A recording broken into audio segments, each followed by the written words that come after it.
Hey guys, what's going on? I wanted to check in and answer a couple questions about where you should look for storage.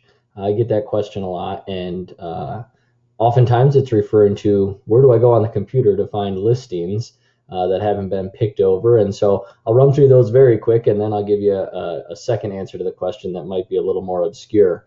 But what I like to do as far as um, finding storages, I always start on LoopNet, and you can drill right down to the state, the county, and specifically to storage, or you can look at industrial or warehouse if you're thinking a conversion is kind of your play.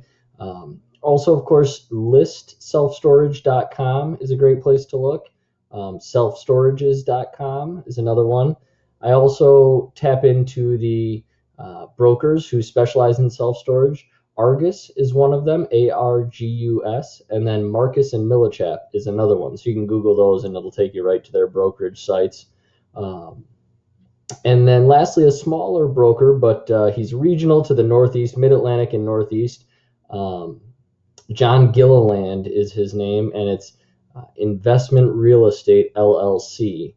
I believe it's investmentrealestateLLC.com. If you Google his name with investment real estate or his name, John Gilliland, with self storage, he'll come right up. So those are my go to sources. I also use Craigslist to search locally for the mom and pop places. Clearly, that's only talking about listed properties. If you're going to be doing some deep diving, direct mail, and those sorts of things work as well.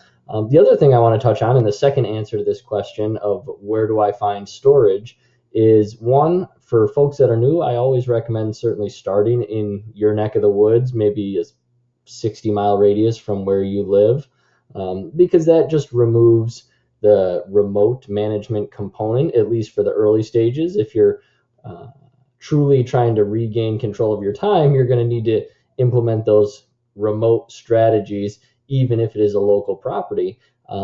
But sometimes, as you're getting your feet wet, staying close to home is not a bad idea. The other thing that I tell folks is if there's nothing in that area, don't be discouraged. You can certainly do the remote investing.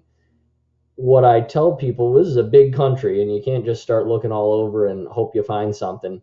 What I tell people is start looking where you find yourself every now and then. For example, my family and myself find ourselves visiting Mickey Mouse far too many times a year. Because of that, I looked in Florida for our most recent project, and we're about an hour and a half from Disney. So that worked out really well.